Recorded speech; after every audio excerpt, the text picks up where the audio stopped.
we just gonna do. Whoa. Yo, come on, yo. What the world? How you put waves on that? I'm tough, bro. That's tough. That's different. I like that. I got a little weave extension, Jones. You know how they got the wigs? Are you mixed? I'm Dominican. That's where they got Gustavo from. That must be Doso Beauty. That's Doso Beauty, yeah. Well, yeah, something in there, John. Right. Welcome to the Outlet Pass. Foul. 2 coming to get to 80 and 81. Bryant for 80.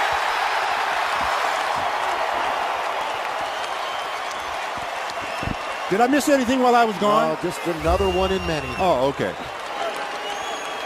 Kobe Bryant, 28 for 46 from the field. This would be 18 for 20 from the line and an 81-point game. 55 in the second half. You got to get him out of the game. Yeah. Somebody got to fly. Oh, it is out of Dead bounds. ball. There it is. What's up, everybody? Welcome back. This is episode 12 of the Outlet Pass. We talk about basketball. Already? Yeah, already. But we talk about basketball, nothing but basketball. Gus, Deas. you already know what it is. Back at it. Back at it again. All right, bet. So, yeah, we're going to get right to it. So, the season literally just ended for real, but it's about to start About up to get again. right back to it. Right back at it. Run that back. And people have so many questions about what it's going to look like because it's such a weird season. So let's just get right to these bullets, get to answering some of these questions that everybody got. Well, this season starts December 22nd, and the end is supposed to be May 16th. Usually a season ends like around April 11th, somewhere like that's around my birthday, but that's usually like the last couple weeks of the regular season. So they made up some time. They made up some ground on that. But what is interesting, That's tentative. yeah, that's tentative. And also what's interesting is, so they're going to play, instead of 82 games, they're playing 72 games. 72 That's games. good. They definitely had to go fewer. So the way they have it set up is you're going to play people in your conference, you're going to play 3 times.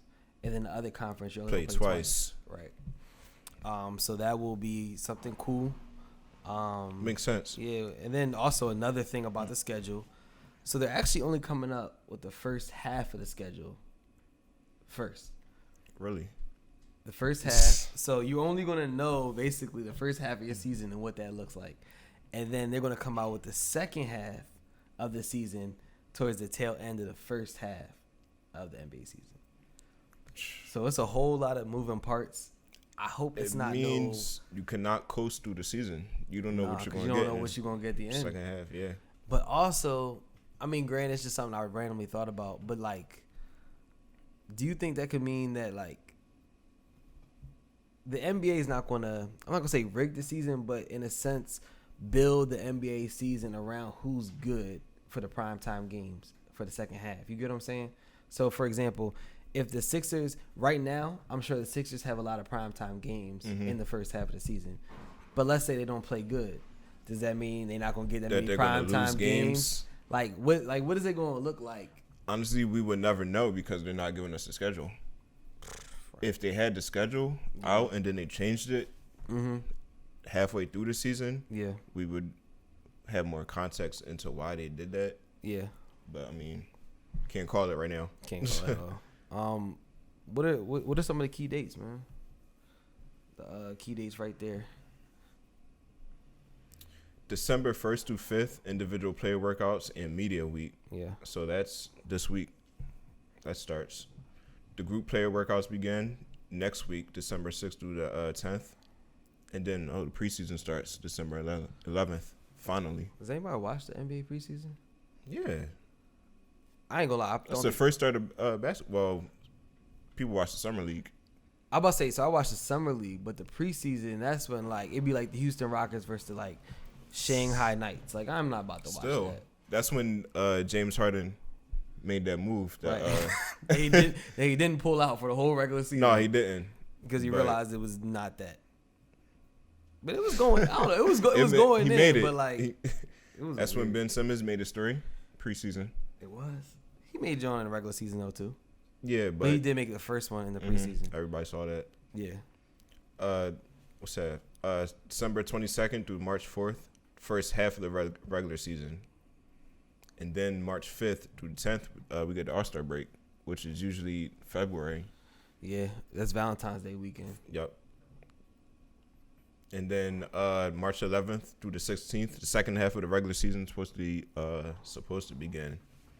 Everything is tentative through the second half. Literally everything is tentative.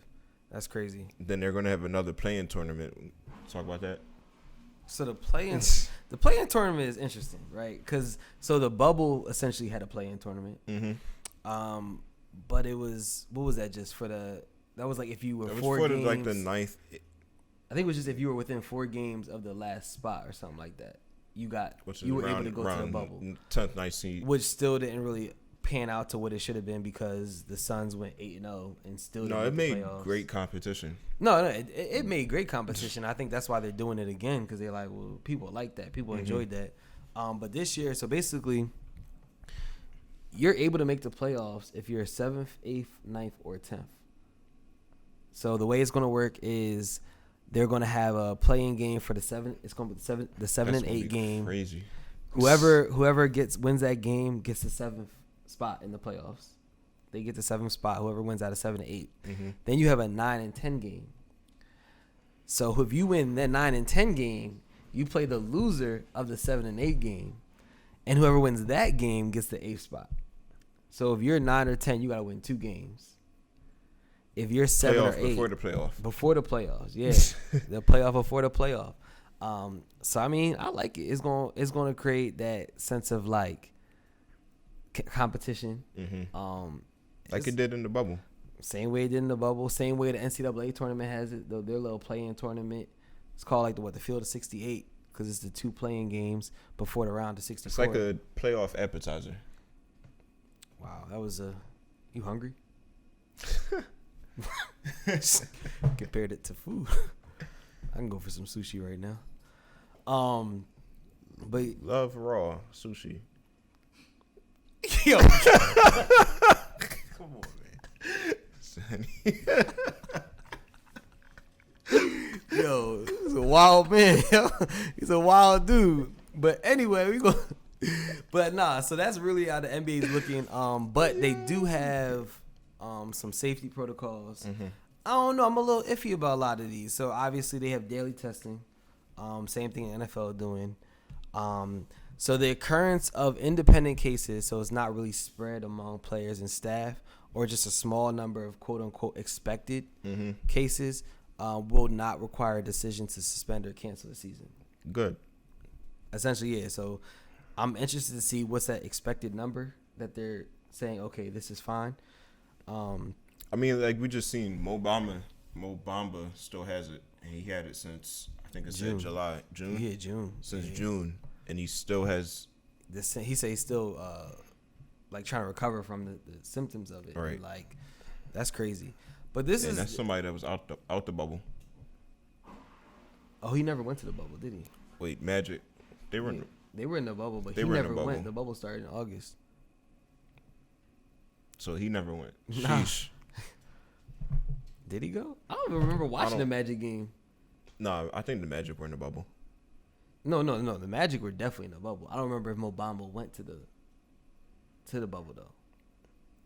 I don't remember. Yeah, I don't know. But anyway, the thing I don't like though is they have anyone who tests positive, they'll have 2 routes to come back to work essentially.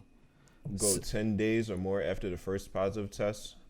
Yep. Or test negative twice, at least 24 hours apart. And I mean, I guess I like the second part of it, but like, go 10 days or more. It's the NBA. After the first 10 days is like 4 games. That's a couple games, yeah. And I think. I mean, you got to do it. That's like what the NFL. I guess it. No, I think of the MLB. Yeah, I don't follow the NBA. So I don't even know the MLBs. I don't even know how they do it. It was something similar to this. I mean, it's like if people, I'm sure they have to wait a couple of days if they test positive. So they're missing. Their games are back to back to back too. Also, Facts. So I'm sure they're missing time too. So, I mean, if you do it in one sport, you gotta do it in the other sport. You have to miss time. No, that's facts. So they're missing time in football. No, yeah, definitely. No, they're definitely. No, I mean, but it's also different though because it's like 1 week. Essentially, because they only have one. You know what I'm saying? You only have one game or whatever. Yeah, but it depends on when you get it because you gotta think. Broncos just missed a game with no quarterback. Yeah, that was wild. And Shout out to Bull though. He came from the practice squad. You know what I'm saying? Showed out. I mean, I think his stats were terrible, but he did. I mean, he did his thing for you. Know what I'm saying, like, I'll just say I have respect for him. But COVID is hitting every sport. Yeah, so it's definitely gonna hit basketball, especially if they're not doing a bubble. So team traveling parties will be limited to 45 people, which includes 17 players. Mm-hmm. So that 17 players, that's only 28 staff members. There's like 7 assistant coaches. So now you're really breaking it down. Like, who's the most important people to your team, essentially? So I guess the doctors, obviously. Doctors, for the most part. Yeah. Strength coach. The strength coach, yeah. And then the last thing, the same thing they did in the bubble, an anonymous tip line will be made available, so you can report. You said the snitch line? Yeah. Yeah, snitch line. Bro, I will be dead, like dying laughing, if it comes out somebody lied about something to try to just to get somebody in trouble. Who's the first person that's gonna snitch? Probably Gordon Hayward. He looked like a snitch. When he came back in the bubble with that mustache, definitely looked like a cop. Yeah, nah, he was definitely Hayward. That was Sheriff Hayward. Yeah, that's Sheriff Hayward, man. I'm on to you, bro. I'm on to you.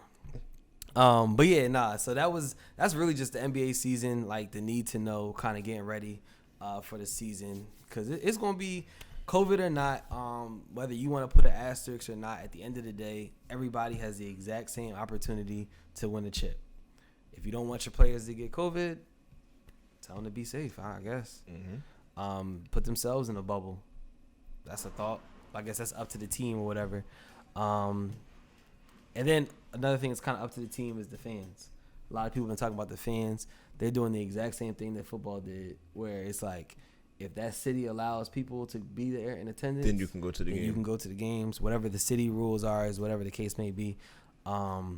So I know for us, we're not going to no games. I'm not anytime soon. Yeah. So that's that. But yeah, so then right on to, like to shout out the What You Expect article. The article this week we're going to talk about is the NBA draft misses 2015 to 2017 edition. This is wrote by my boy David. Definitely a good article. Make sure you check it out. The main one that really stuck out was the Miami Heat choosing Justice Winslow at 9. At number 10, and what was this draft? 2015? Mm-hmm. Who goes number 10? Devin Booker. Yeah, they took the L on that one. They got to hold that L. That's definitely... Mind you, he's not even on the Heat anymore. Right. But you see that Devin Booker is literally granted, they were both one and done. I don't want to say they took the L, though, because at the time, I like that pick for them. Oh, no, at the time, it was a great pick. I mean, let's not trip with it. But, obviously, hindsight is 20/20. And so now you looking back at it, and it's like, damn, I really chose Justice Winslow over Devin Booker. Mm-hmm. That's an L now, at this point. But at the time, it definitely wasn't. But like you said, at the time, it made sense. He was for their squad, definitely, because they still had Wade. I mean, you could. They're two different players, Devin Booker and Dwayne Wade. Yeah. So I can't say that he could have played and learned behind Wade because they played two different styles. Mm-hmm. But the way Justice Winslow fit for that squad, and they still also had, I think, Chris Bosh at the time. In 2015, 16? Yeah, they did. So, and Brown, I think Brown was leaving. Yeah, and Dragic had just got there.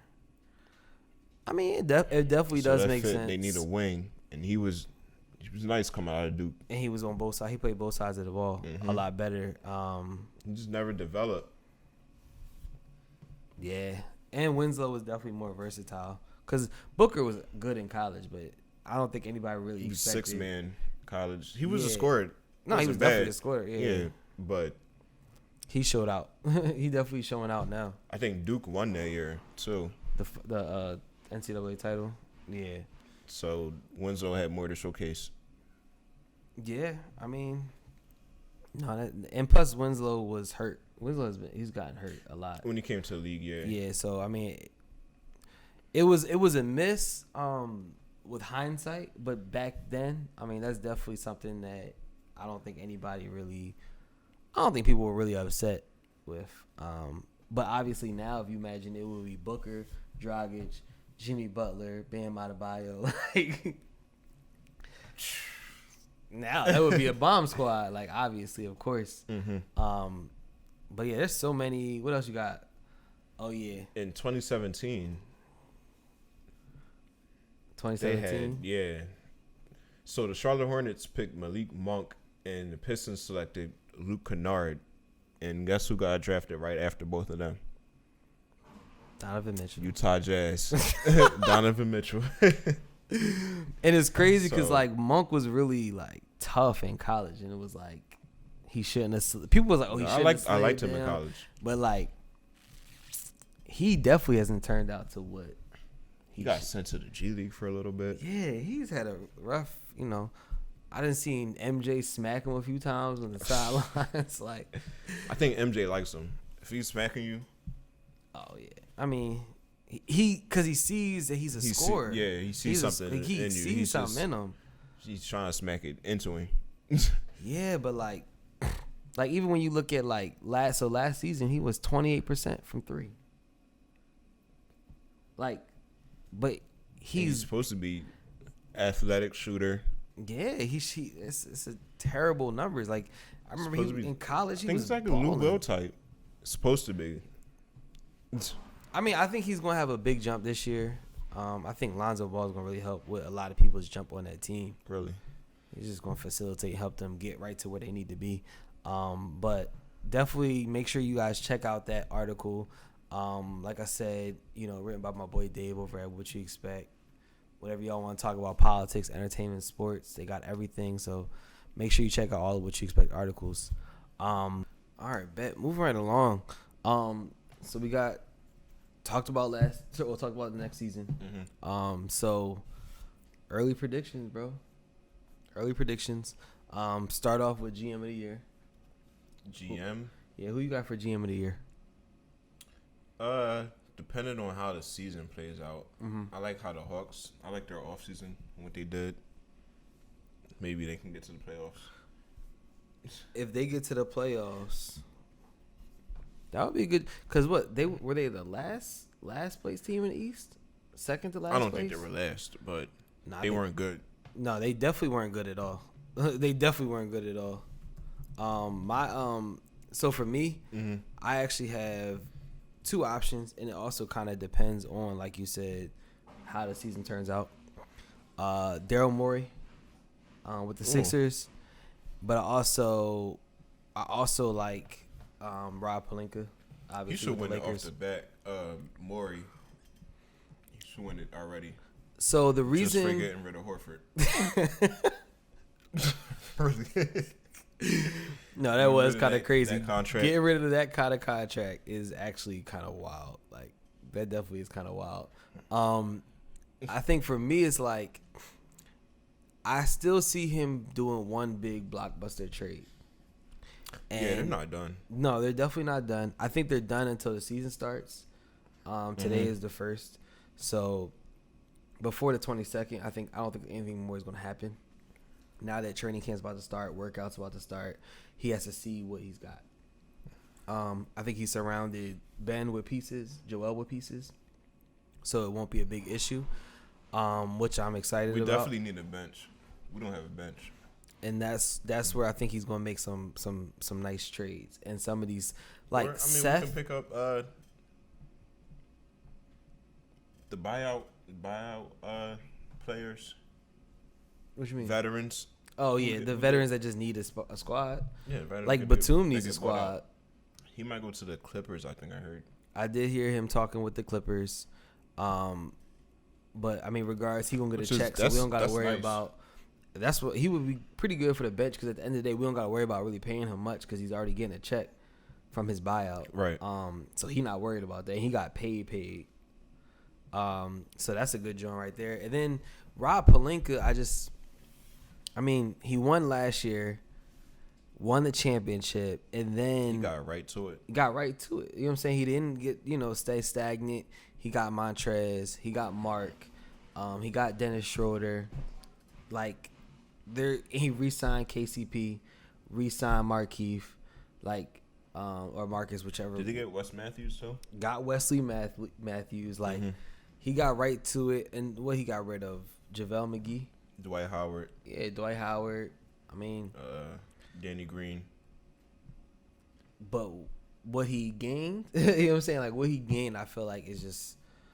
And again, I said it last episode, he got Montrez for a pack of Lucy's in Arizona. So it's it works out. Why not? That's a good one. But he has to win the chip. He gotta win the whole thing. And also just who's their competition? The Lakers? Yeah. Dallas. I think Dallas is a big competition. They didn't make any big moves. They did not. If anything, they got rid of Seth. Yeah, and I don't like that. Yeah, if you're gonna get rid of Seth, you got to pick up something. Yeah, and I guess they put more weight on Luka, which granted he's young. But Luka and KP can't do it by themselves versus and that's why I thought the Lakers.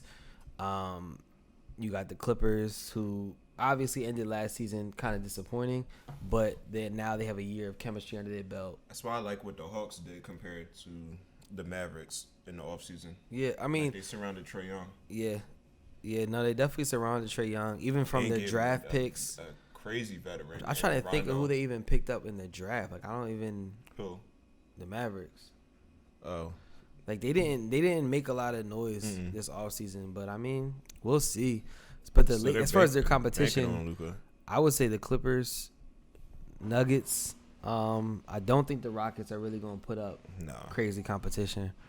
Thunder not really going to put up competition. Jazz, nah. They're not making any moves Portland, we going to see. I think Dame is really they're going to be really old. Old? Yeah. What you mean? They got Melo back. They say he might come off the bench. So who's going to start in place of Melo? They had a pretty good offseason. Hope that Lillard and McCollum stays healthy because they're known for getting hurt. If they don't stay healthy, then they don't really much have a chance if we being real. And Nurkic is coming off an injury. He should be fine though. But he came back last season. During the they bubble. lost Whiteside. He's going back to the Kings. Yeah, they did. But they did get Robert Covington, which is a good one. That's nice. And Enes Kanter. Yeah. So they got Enes Kanter. They got two nice replacements. Exactly. They got Enes Kanter. They got Jokic. Yeah, what am I saying? Nurkic. Joseph Nurkic. Mm-hmm. And then they got Zach Collins still. So they got no big man that really scream at you. Speaking of misses, man. Portland could have had Bam Adebayo in the draft, but they drafted Zach Collins. Hey, everyone makes mistakes in life, I guess. And they added Derrick Jones Jr., who is not a screaming player at you, but at the end of the day, he's super long, can play on the wing in the sense of just that, slashing, and I could see Dame slash into the lane, kick out to Derrick Jones. They close out. He gonna drive right after him. He's a dunker. Yeah, he's a dunker. So brings a little bit of excitement, I guess. Who you got for rookie of the year? Rookie of the year comes down to two people for me. But I'm gonna pick Weissman. I think that with the Warriors and that lineup they have, that man's gonna have 1,000,001 opportunities to get a rebound. Especially with Clay out. Yep, he's gonna have 1,000,001 opportunities to get a rebound. He Rebound shows and his. score. I'm about to say once he starts showing his offensive ability, Mm-hmm. they gonna kick it down. I think that's the one thing the Warriors never really had was a big man. The last one they really had was Bogut. I'm about to say, they had Bogut. But that was towards the tail end of his career, and he wasn't really putting up what he was when he was with the Bucks.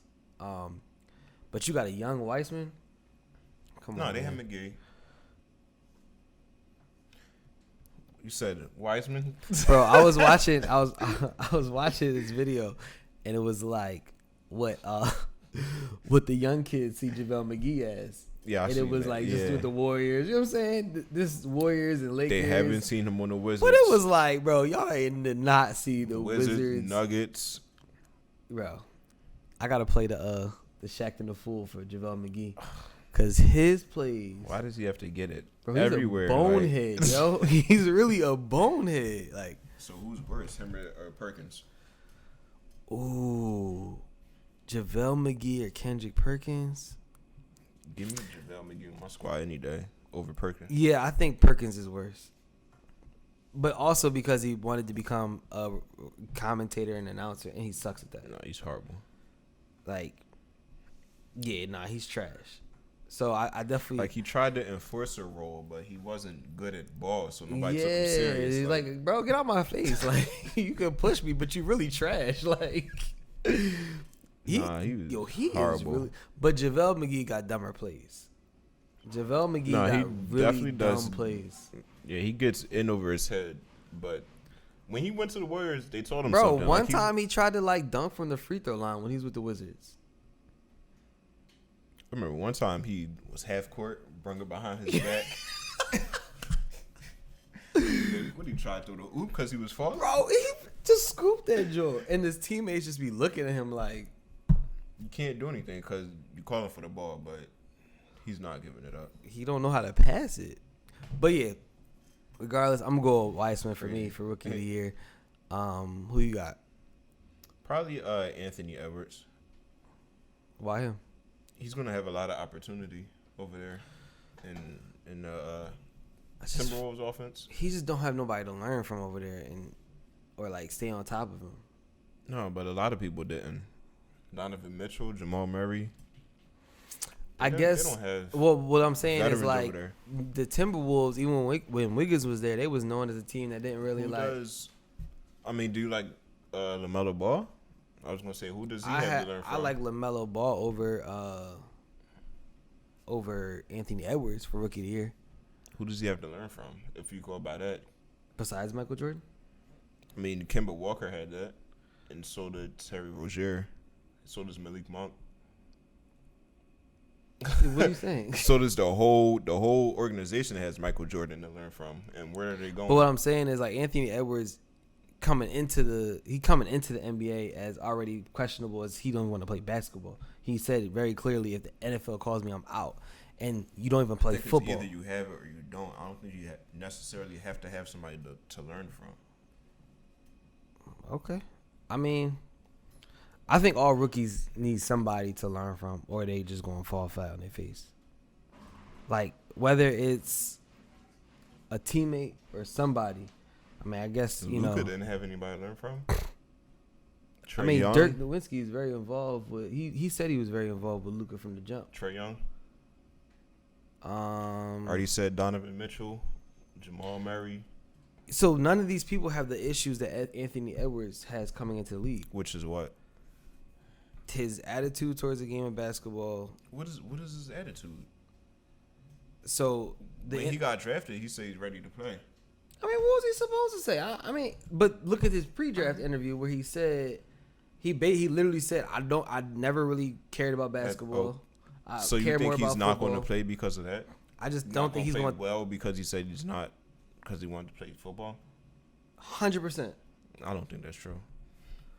I actually think he's not going to have a good. I don't see him averaging more than 13, if that 10, maybe. I don't think he's going to really do that well, just off the strength of like he's not going to put forth his best effort. But that's just, I mean, we'll see. I mean, we'll see how it turns out. What about most improved? Who you got for most improved? I like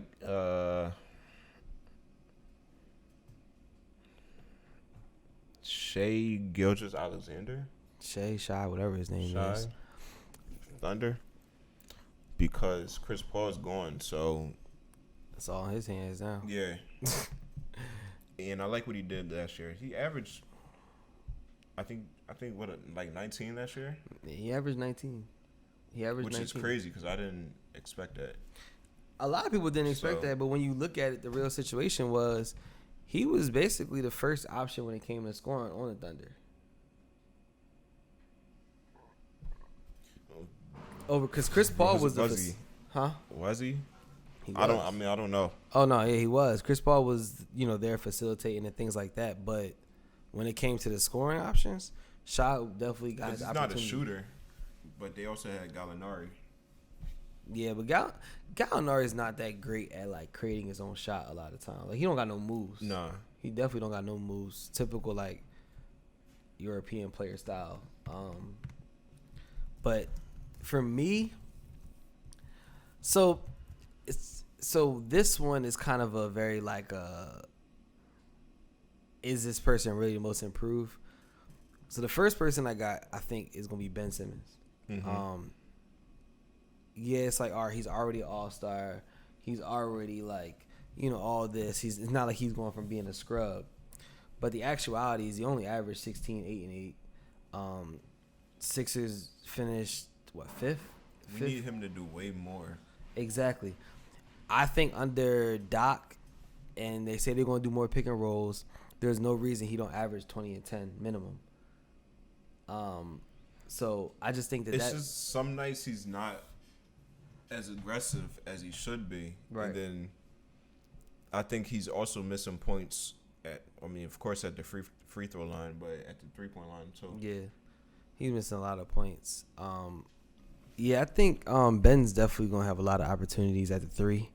And he's left a lot of opportunities on the board. Mm-hmm. So we're going to see. If he start really pulling that jump, like I said, there's no reason he don't get 20 and 10. Because coming off the pick, when Joel said that pick, you have shooters. You got Danny Green at the 3. You got Steph Curry at the 3. You got, hopefully, Tobias can start knocking them down consistently. You're going to have people at the 3-point line for you to kick it out to. Right. Or you still have Joel rolling, who's supposed to be the best big man in the league. So he averaged the most assists for 3-point shots last year, Ben Simmons. He did, yeah. And that number should just keep going up for real. Like now we have even better 3-point shooters than we had last year. But then, so my other one is Michael Porter Jr. I think I like what he did. In the bubble. Mm-hmm. Yeah, I think what Michael Porter Jr. did was pretty solid. Throughout the whole year, he only averaged 9 and 5, which is pretty. That's off a limited, very limited playing time. Played 16 minutes per game. After the bubble, there's no reason the Nuggets don't give him 25 minutes per game. Coming off of what? Bad back. Bad back. So he missed his whole rookie year. He missed because of his back, and then played that year. Only played 16. Pick, though. Yeah. Yep. Only played 16 minutes per game. Averaged 9 points. Again, it should go up to 25 minutes per game. Look at like 16 points per game, 15, 16 points per game, about 6 or 7 rebounds per game. I actually think I'll put him over Ben Simmons when I think of who I think is going to get the most improved. But I definitely think he'll be in the conversation. And then he needs his playing time. Yeah, that's all he really needs. Like, and there's no reason. Like, he earned it ever since he told the media, like, we keep doing the same thing. Yeah, he said that everyone's gonna beat us. They know what we doing. Like, no, he said basically he needed the ball, like Jamal Murray. Yeah, share the ball. Yeah, he's like, everybody sees that coming. Everybody sees the fact that the ball's going to Jokic and Murray, and they're gonna play a 2-man game. And you got me over here doing nothing. Mm-hmm. But he has to get his defense up. That's why he's not on the floor. and having a bad back is literally very hard to kind of get your defense up. So if he's healthy next year, I got him really because he can pull, he can take you off the dribble. Yeah. He got post moves. Like he's an all around basketball player. Yeah, he's definitely a scorer. So defensive player of the year, we both agreed on this one. AD. Yeah, AD. I thought about Draymond. Just because I feel like Draymond now has an opportunity to do a lot less. Because the Warriors last year, he was trying to do everything without having, everybody on the team. But AD's at a point in his career where, like, he might win the next 2 or 3. Like, defensive player of the year just off of the strength of how he's playing. They just got rid of Howard and McGee. So he's the big man. He is besides Gasol. But Gasol is not the old Gasol. Yeah, nah. So and so he's definitely gonna be protecting the paint a lot more. And Montrezl Harrell doesn't really play. He's like 6'3". Nah, Montrezl like what six boards. Yeah, he'll get you some defensive boards, but he's not getting you like blocks and like he's not steals. And AD also can play perimeter defense. Right, that separates him. Switch off. Exactly, that separates him from a lot of people. Who you got for Coach of the Year? I like Doc Rivers. Yeah. Doc, because the Sixers are going to have a whole new offense. Mm-hmm. And I'm excited to see what it's going to be like. But I think it's going to be, hoping it's going to be way better than last year. Right. And whatever he brings to the table can't get any worse than Brett Brown. Yeah, I think that's a pretty safe pick just off the strength of, like you said, I mean, you're not really getting worse than Brett Brown. And Doc is at an as opportunity. long as we have to be the top 2 seed. Nothing else is acceptable. I don't care about the Bucks. I don't care about the Nets.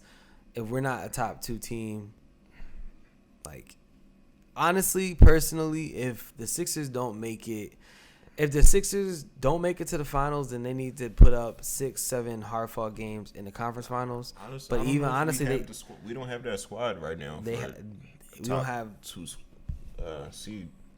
Oh, you don't think we had a squad for it? Not right now. I do, just because it's something we always talk about. I don't think Brooklyn's that good. Oh, I do think they're good. I just don't think they're going to be that good. As far as their record's concerned. Mm-hmm.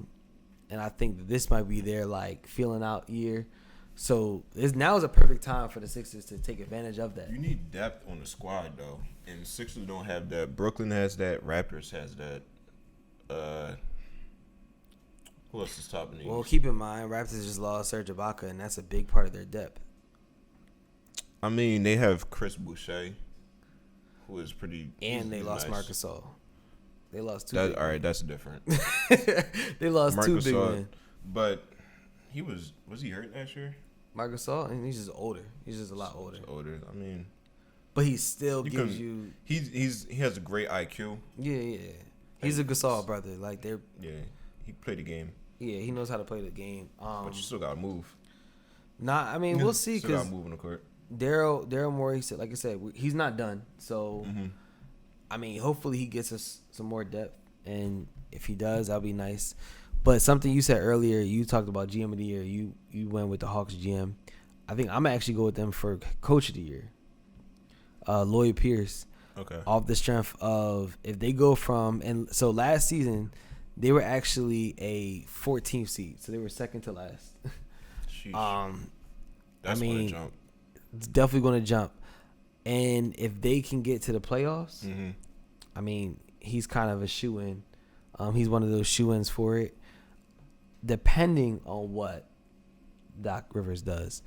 The Sixers were the Sixers 6th seed last season. That's ridiculous.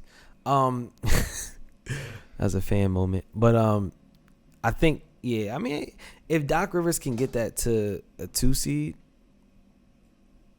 he's definitely looking at the Coach of the Year. But also the Hawks, Lloyd Pierce, definitely has an opportunity to get Coach of the Year if he kind of just got to flip that team around. Who got it last year? Was it the Bucks or was it Nick Nurse? Wasn't it a code? Budenholzer? Wasn't it a code joint? It was either Kojoint or Budenholzer. Let me see. 20. It's usually the first place team, though. Oh, it was Nick Nurse. Nick Nurse. Yeah. I think it was Nick Nurse. But yeah, so that's that. And then lo and behold, and 6-man, we didn't really do 6-man just for the simple fact that like we don't even know the starting fives yet. Right. Don't even know, like, Lou Williams, obviously his name is always going to be up there. But he's getting older. He don't even want to play for them no more. He said just off the strength of, like, I mean, that team is blowing up, bro. Like, nobody really wants to play with Kawhi and PG for whatever the reason is. I mean, I think they're starting to see how Kawhi looks at the game. Which is whatever way he wants to look at the game. He shows up when he wants to show up. Yeah, like, I forget who PG the coach was. Doesn't show up at all. Right. It's terrible. Man had 4 points. Got traded for 5 first-round picks. Ridiculous. But, yeah, I think he's definitely going to get traded again. Who, PG? From the Clippers, yeah. He don't got no value. I mean, he has value. He'll always have value. But, like, how much value will he really have if he has another one? Would you take him on the Sixers? Yes.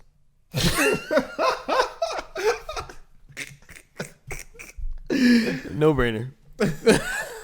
Definitely. But I wouldn't take him and expect him to be our number one player. I wouldn't. No. If he came, you still gonna be behind Ben and of course and Joel. But that'd be crazy. If he were to come to the Sixers, there's no reason we don't come out the East. No reason. Nah, he's not going to show up every game. We don't need him. We're going to need him to show up. My thing is, if you have 3 players, one of them not take the day off, but one of them gets the opportunity. I mean, look how I am kind of comparing, but look at what happens when Tobias doesn't show up. When we have Ben, Joel, and Tobias. But see, I don't so want to compare Tobias to PG, but I mean they're both scorers, and you need that third person to score. I don't think that's a fair comparison though, because Tobias, no one expects Tobias to produce what PG is supposed to be producing. When PG was in, Tobias was over 20-point per game scorer with the Clippers. 100% was, and it was a great fit in the system, and that's why I love the fact that we have Doc. But PG, when he was on Indiana, and then it was like, all right, he's starting to make that transition. People were seeing him as like, oh, he's one of the best scorers in the NBA. He's MVP caliber. Tobias has never been MVP caliber. So in the sense of me looking at it from the outside looking in, it's like that was only one season though that PG was considered like that, and he lost in the playoffs. You talking about with the Pacers, or you talking about with the Thunder? With the Pacers. Okay, so with the Thunder, he was what, number 3 in the voting, number 4 in the voting. He was MVP candidate with the Thunder. Yeah. Let's look at his numbers, bro. You can look at his number, and I mean the voting. It was his name was up there because he was that good. He averaged almost like 2 steals per game. He was balling. I mean, he was definitely balling that year. So all I'm saying is I don't expect him and Tobias to give me the same kind of stuff. Yeah, he averaged 28, 8 and 2 steals. He had a great year. That's nice. He had a great year. Yeah, that is nice. But he had a great year. But I mean, that was also the start of the whole, like, you had this MVP caliber season, and then did not show up. It's only him and Russ scoring over there, and then I don't even think Russ played all season. I mean, what you saying? He had to score. He can score. I mean, he was damn near number 1 over there. I mean, especially with Russ missing every shot. Averaging 28 is not like a common thing, even if you are the number 1 player on your team. Jamal Murray averaged 18.5 points last season. Yeah, Jokic is the number 1. Okay. I mean, and all I'm saying is it's still not easy. Like, Jokic didn't even average 28. He doesn't have to. They play as a team. That's a whole different system over there. I guess the point I'm making is if you average 28 and 8, I don't think anybody on the Nuggets averages over 20. If you average 28 and 8, you're still having a great year. And we said that he had a nice year. Okay, so I don't know. It's not, I just want to make sure that we're clear that he shouldn't be compared with Tobias. Like Tobias, no one expects Tobias to ever put up 28-8. And even they even thought of putting up 28-8. Like, so do you think Paul George can do that again? Yeah. I don't think so. I mean, because Paul George is still a great scorer. He just don't show up when you need to show up. It's not consistent, and he's turning into a Rudy Gay. A Rudy Gay? Not consistent. Someone you expect to be. I don't know. I think right now, I think I'll put. I mean, I guess that's a good comparison. I guess we'll see at the end of the career. But I think I would probably put Paul George over Rudy Gay. But I'm not putting Paul George above like a lot of people. He definitely is probably on the same level, probably. Yeah, because even when I'm looking at his numbers, like he averaged 23, 23, 21, 28, and then last season he averaged 21.5. It's just no consistency. I mean, it's not showing up in the playoffs when you need it to. Yeah, that's really what's killing them. That's why people. That's what it is. That's crazy. But I mean, we gonna see. Yeah, we definitely gonna see. But again, if the same rosters as last year, also look out for Derrick Rose as a 6-man on the Pistons. But I think Derrick Rose is gonna get traded to somebody because he has a lot of value. He needs to go to a contender. He needs to get himself a ring. Definitely, for sure. Sixers will take him. I'll take him with the Sixers. I'll take just about anybody that's available that can score the basketball. But yeah, so that's 6-man. We don't really got nothing too crazy. MVP, I got Luka. I think Luka last season, definitely towards the end of the season, he just showed us a different Luka. He showed us a real dog. Like, obviously we know he's a dog. Obviously we know he can put up triple-double numbers. But and again, we just talked about the Mavs ain't really do nothing this offseason.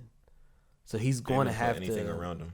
He's going to have to put up better numbers if he wants to win. Him and KP. But mainly it's going to be on Luka's shoulders. What seed were they last year? Coming into the playoffs, Mm-hmm. the Mavericks were the 7th seed. That's a struggle. Yeah, and they definitely they fought there. I mean, granted, they were a lot of games. They were 8 games ahead of the Portland for the 8th spot.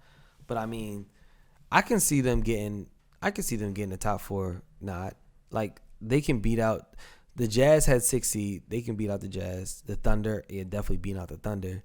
The Rockets, they can beat out the Rockets. The only teams that you would have to look out for is the Suns, Grizzlies, but they're not beating out the Mavericks. Said they could beat out the Rockets. Did the Rockets grab a big man? Boogie. Yeah. And Christian Wood. That's going to help them, I think, actually. We just got to see what's up with Boogie. They still have P.J. Tucker. They dropped Robert Covington. But, I mean, P.J. Tucker, nice defense. Crazy defense. Yeah, and so does Trevor. Trevor Reeves is on the Thunder or something. Trevor Reeves had 15 teams in 2 days.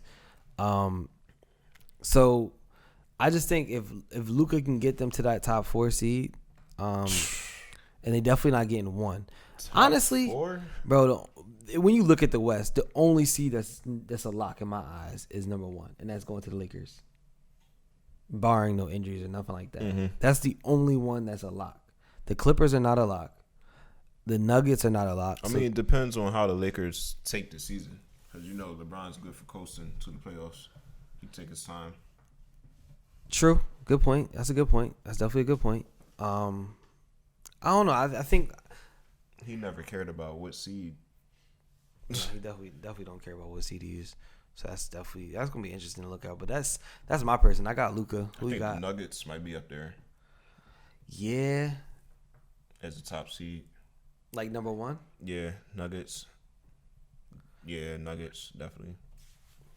They got me. They was number 1 2 years ago. Team. What was it? They won hard 2-3 fighting years team. ago. Yeah, they're definitely a hard fought team. Like, definitely respect their game. I think everyone is capable. Like, they know what they're capable of. Mm-hmm. For them, I think it just depends. And they still have something to prove. Yeah, they're going to always have something to prove. Jokic. Yeah, for sure. No, definitely. Who you got for MVP? I say AD because he's gonna have a lot on his shoulders. With the like we said before, I think I had him for defensive player of the year. Mm-hmm. So we both did, yeah. Like we said with that, he lost McGee and Howard. Yeah. So those are two big defensive players. Someone to clean up the paint, watch the back end of the court and all that. He's gonna have to do that, and he already does his scoring. Mm-hmm. So all that's going to have to elevate, especially since LeBron handed him the keys at the end of the season. Yeah, that's definitely his team. It's interesting that we don't have Giannis on any of this. I mean, he's always in that debate. Giannis, Harden, KD. But get the short end of the stick. I mean, it's always KD's always the top. KD is somebody that you gotta look out for MVP. Because you're adamant that Kyrie and KD will work. Mm-hmm. I think part of that working is that Kyrie is, if it were to work, Kyrie's going to understand. Kyrie's going to have to take a back seat and let KD go off. If he does that, we can't, take KD out the MVP possible conversation. Mm-hmm. So I mean, that's somebody else to look out for because MVP KD got a lot to prove because people were talking about him being potentially the best player in the NBA. Obviously LeBron is still the main person being talked about, but when you got KD, it's like he is an amazing scorer. Mm-hmm. So you definitely can't knock that. But that's just that's our early predictions for the year. So going right to the next thing, the flowers. This episode, it got to a point where I was like, yo, we done did this is our 12th episode. Did flowers every single episode except for the episode where the bull from 63rd Street bull from 63rd told us we was running low on time. Mm-hmm. But so we've had a lot of people that gotten our flowers. It's usually somebody that's underrated, underappreciated, doesn't get the respect he deserves. But this episode I wanted to do the bean, the GOAT, Kobe Bryant, just off the strength of Kobe is just, what can you say? That's somebody. That was the person we grew up. He has a nickname as the eighth man. What's that mean? I was about to ask you. I'm about to Google it. I don't get it. The eighth man. I never even heard of that. Yeah, I've never heard that term at all. So I have no. It says. Oh, the 8-Man is a manga and anime superhero created in 1963 by science fiction writer, whatever. Yeah, but he was considered number 8, his jersey number. He was Superman. Number 8. Okay. Yep. Mm-hmm. That's crazy. Back to this Hall of Fame, 18-time All-Star, 2-time scoring champ. 5-time NBA champ, 15-time All-NBA, 12-time All-Defensive, 1996-97 Rookie of the Year. All-Rookie, 4-time All-Star MVP, 2 times Final MVP, and the 08 MVP. Slam dunk winner. League. Both numbers retired. 2 numbers retired. Naismith Prep Player of the Year, High School Player of the Year, First Team All-American. But wait, there's more. Right. Well, wait, there's more. Average 25, 5 and 5. Average 25, 5 and 5. Scored 81 points in a game. Yes, Wilt scored 100, but let's just be. At the end of the day, we have visual proof of Kobe dropping his 81 on people that are the same height as him. No shade, but at the end of the day, let's. I'm dead. I mean, hey, we'll drop it on dudes like 5 and 9. Though. Yeah, no, for real. Jalen Rose still has nightmares about that game. That commercial is literally the funniest commercial. What was your favorite Kobe moment? My favorite, honestly, bro, it's got to be his last game. I was gonna say that. I was gonna say that. His last game was just it was memorable, bro. It was beyond memorable. he's also, keep in mind, the oldest player to ever drop 60 in a game. And that game against the Jazz, where the Jazz had to win, it was either the Jazz had to win to get in the playoffs or they had to win for like good seeding, whatever the situation was. And, you know, it was Kobe's last game. The Staples Center, which is next to the Madison Square Garden, is like the most historic center essentially that Kobe built. The whole world is there. The whole world is there watching all these celebrities, and Kobe is old and goes out there and drops 60. And he had so much respect that the other team was going to help him get to 60. I think it was one time, I think it was Gordon Hayward. Right. I think he was about to do a free throw lane violation. So if Kobe missed a free throw. And he tried to say that that wasn't the case. But, I mean, when you look at the video, like, I mean, bro, like, come on. He was like, oh, well, Kobe wouldn't want me to. Kobe don't gotta want you to do it. Like, I would love to be on that court, you know what I'm saying, when Kobe dropped 60 in his final game. And then at the end of the game, did the old Mamba out, John. I'm on the video, so show my kid that video. I think that's probably. If I was the guy that let him get 60, because I let you get 60, you're not scoring 60 on me. But it's hard to say the craziest moment because it's like Kobe got so many moments of just snapping on Bulls. Like, you can just imagine him like putting a jersey in his mouth, biting his jersey. He about to go off. He's a dog. Matt Barnes. You know what? Actually, the ball thrown in his face. That was hilarious. Another one of my favorite moments is when he, and this is weird to be my favorite moment, but when he tore his Achilles, because I was thinking of that game too, though. He tore his Achilles, and then he had to basically come back on and shot the free throws, and then walked off the court. He did everything on his own power. You got that. Then you got the whole, like, when he broke his finger or dislocated his finger. Then he popped it back in place, bro. Himself popped that joint back in place and got back in the game. Back in the game. Like, that's, unmatched. Bro. Like, I think Kobe. My whole thing with Kobe is like the whole Mamba mentality thing is so real with him. He was just a dog. Like, it was a lifestyle. It was a lifestyle. Like, there's so many players that talk stories about. I think it was Malik Rose, not Jalen. I think it was Malik. Jalen Rose. Was it Jalen Rose? They had this. He scored 81 on. No. He had this story about. He basically was, you know, saw him the night before, and he was like, "Oh, what time are you gonna be in the court?" Basically, Kobe was in the court at 5 a.m. Malik, I think it was Malik Rose. He came in at like 7, thinking he was about to do something. He sees Kobe over there sweating. When he left, when he was done practicing, Kobe was still at the other end shooting. He was like, "How is this nigga still on the? Like, he's still going." Then you got AI was like, you know, he saw him his rookie year and was like, "Yo, what you about to go do?" And AI like, "I'm about to go party." He like, "Oh no, I'm about to go practice. Like, I'm about to go and hit the gym." Guess that makes sense of 01 and how that turned out for the Sixers versus the Lakers in the finals. It's a hard one to talk about. I mean, he dragged him there. What more was Mutombo about to do against Shaq? Yeah, that was just disrespectful. I could take AI and Kobe, but come on. Yeah, that was crazy. I don't even want to go there. I saw a video with Kobe was actually congratulating Marc Gasol when he won a ring. And he was like, you know, "Congrats, big fella, da-da-da-da. Maybe you can rest up in a couple years, come to us." Talking about the Lakers.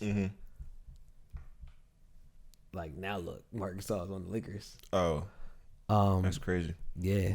I hope they get Powell. Yo, I read an article that said that Powell was contemplating. It could have just been like a little rumor. But they was talking about Powell thinking about coming out of retirement to play for the Lakers.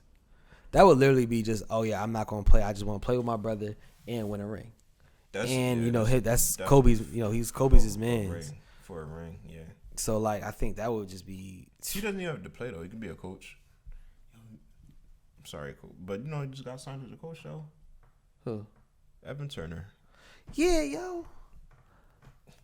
We gonna address that next. We always do this when we come to the Flowers. We get distracted, but no, we definitely gonna address that. But no, but yeah, like Kobe's just, he was one of those players that, you know, for us growing up in Philly, well, for me as a AI fan, it was like, oh no, Kobe's not. I'm not a fan of Kobe. Like, AI's my guy. You hated Kobe growing up as a Sixers fan. Yeah, but now that I'm 26, it's like, there's no way. It's the same as LeBron. Like, you hate him, but you gotta respect the game. Yeah, you gotta respect his game. Like, it's ridiculous. And obviously, he passed away way too young. He didn't give a percentage of what he was about to give to the game. He was going to coach some teams. We didn't get a chance to really dig into his mind and everything he knew. He got the ESPN Plus joint, the detail. Well, he only did I think 1 or 2 seasons with that. Obviously before he passed away. But yeah, like he has so much to give to the game that he wasn't able to. And Gianna, she was the basketball player daughter. So the other ones, it's all good. Definitely no love lost, but just watching Kobe's games now is just like, he was really a great player, fluid player, offense and defense. Love his game. So he was playing chess while everyone else was playing checkers. Yeah, on the court. Definitely playing chess. He was very strategic in everything he did. Mm-hmm. People talk about it all the time. So yeah, definitely wanted to give Kobe his flowers. He's the man. Shout out to Kobe Bryant. Rest in peace, all that. Then 58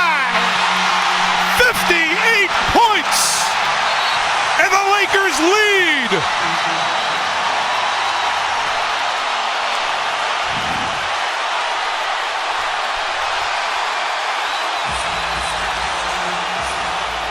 Strategy. You got to go for the steal. You don't get the steal, you got to foul quickly. Now he will come to the line for that 60. Utah.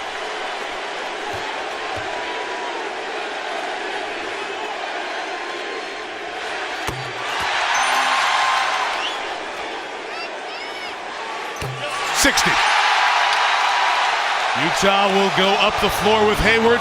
13 seconds left. Hayward on the drive. Layup no good. Rebound gets in the hands of Kobe. Throws it ahead to Clarkson. And Clarkson will dunk it. 4.1 to go. Timeout, Utah. Some stoppage. And they have the chance to take Kobe Bryant out. Lakers have 6 players on the floor. And Bryant will leave here. Yeah, I'll take him out.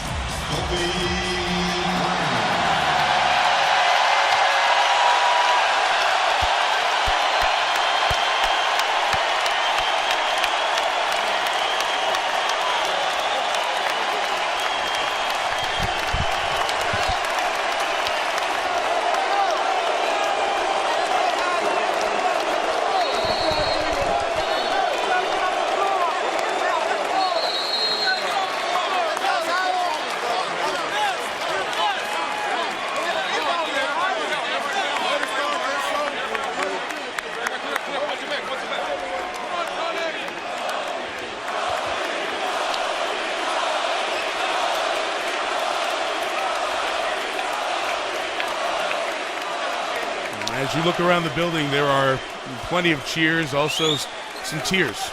Some folks are misty-eyed and emotional at this moment. Lyles misses. And the Lakers close out Kobe Bryant's career with a win and one of the great farewell performances in any sport at any time.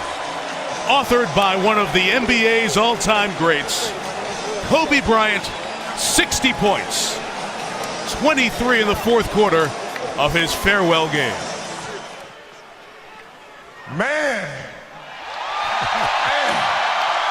Guys, it's, I can't believe how fast 20 years went by. I mean, this is crazy. This is absolutely crazy. And, to be standing here at center court with you guys, my teammates behind me, and appreciating all this, the journey that we've been on. We've been through our ups and been through our downs. And I think the most important part is that we all stayed together throughout. I grew up a diehard Laker fan. Diehard. I mean, I knew everything about every player that's ever played here. So to be drafted and then traded to this organization and to spend 20 years here, I mean, you can't write something better than this. And I'm more proud of the fact that not about the championships, but about the down years, because we didn't run. We didn't run. We played through all that stuff, and we got our championships, and we did it the right way. And all I can do here is just thank you guys. Thank you guys for all the years of support. Thank you guys for all the motivation. Thank you for all the inspiration. And, you know, what's funny, the thing that had me cracking up all night long was the fact that I go through 20 years of everybody screaming to pass the ball. Then the last night, they're like, don't pass it.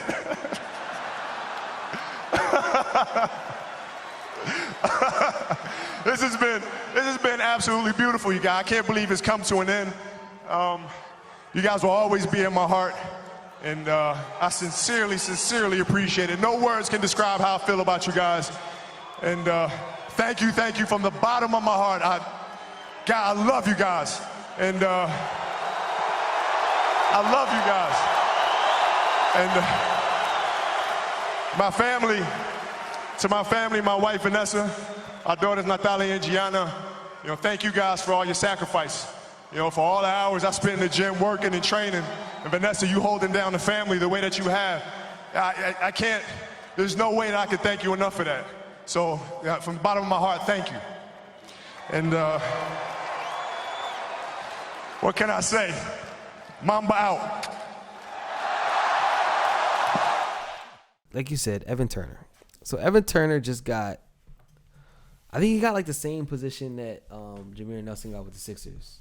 Player development. Yeah, player development. I think like which is awkward. Yeah, because you never really developed, in my personal opinion. Number 2 pick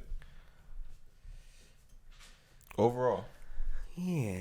For Sixers.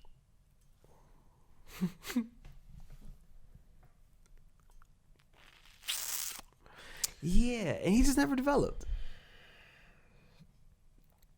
Granted, I mean, if he got hired, he must know something that we don't know. You know what they say, if you can't play, coach. So maybe that's what the kind of situation it is for him. A lot of coaches, good coaches, weren't the best players. Yeah, they were terrible players. So, I mean, he has the head for it, so he has the knowledge. But and then also, if you look at it, he has a team. He's a GM of Carmen's Crew for the TBT. Okay. The basketball tournament. And, I mean, they won a chip. Oh. And he put that team together. So, I mean, he clearly knows something about the sense of putting a team together. Chip under his belt. Yeah, for TBT. Let's not get carried away. He definitely has a chip, though, for TBT.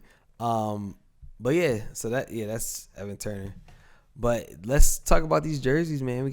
You know what that reminded me of? What? The Big Three. Yeah.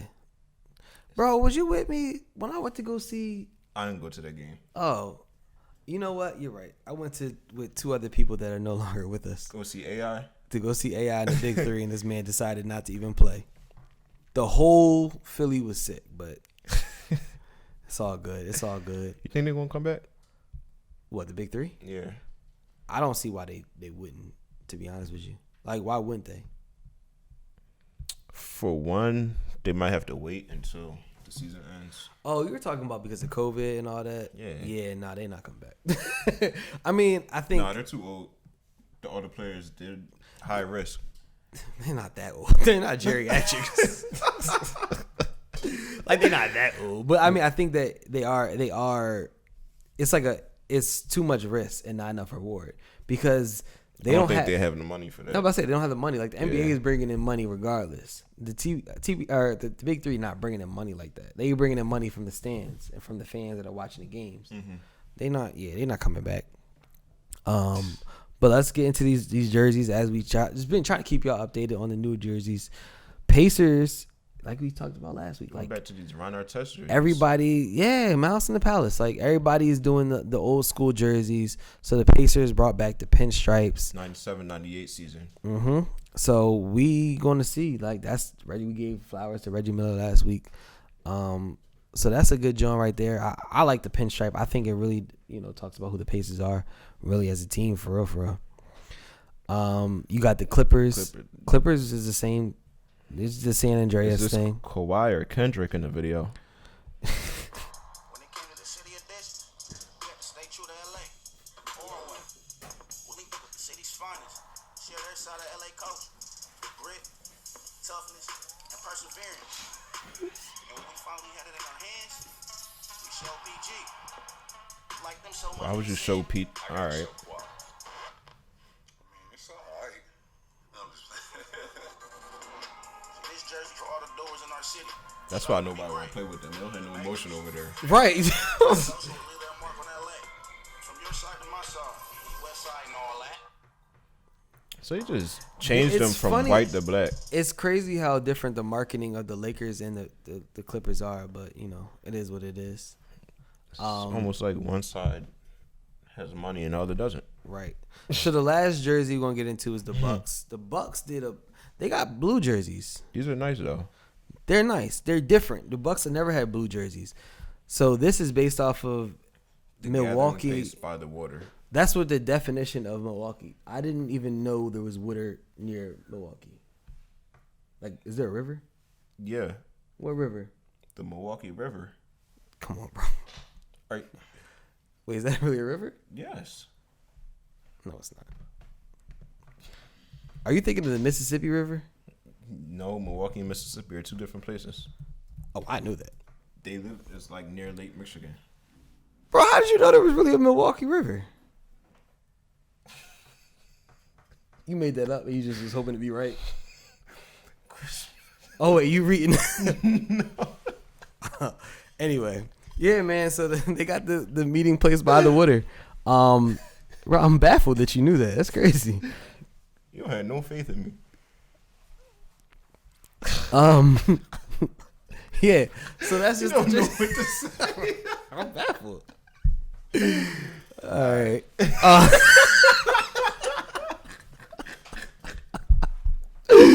I'm really baffled, yo. Wow. Huh. The Milwaukee River. Wow. That is crazy. Huh. I'm really baffled. But yeah. Yeah. But yeah, that's all the jerseys. But yeah, so hopefully, you guys enjoyed this episode. So look, check us out, right? So this is actually gonna be the last episode of the first season of the Outlet Pass. Ready for something new. Something new, something bigger. Got a lot of things in store. New host. You leaving? Anyway. Got a lot of big things in store, so it's definitely gonna be a good time. I can't wait either. I'm super excited. A lot of stuff that I wanted to implement right now. I was like, you know what? Hold off. Let's hold off. It's season 2. Mm-hmm. The team is growing, all that. Like, it's just gonna be blessings on blessings. So we're gonna start back up once the NBA season starts back up. NBA season starts December 22nd, so around that time you can definitely look out. Season 2. More Outlet Pass, more content. More Outlet Pass, more content. Make sure y'all following the social medias, the Twitter, the Instagram. Look in the bio. We got everything written right there.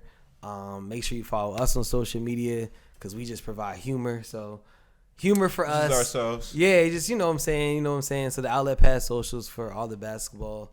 But definitely, be blessed. Everything.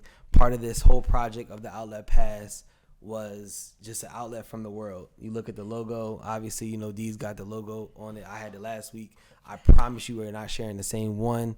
No, mine doesn't have. Chill. They messed up on mine, bro. Outline around. I should have gave you the one that they messed up on.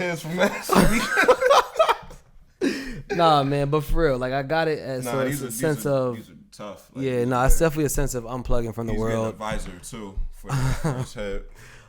Not advisor. I'm at a headband. Outlet Pass headband. As long as you get a nose job. But listen.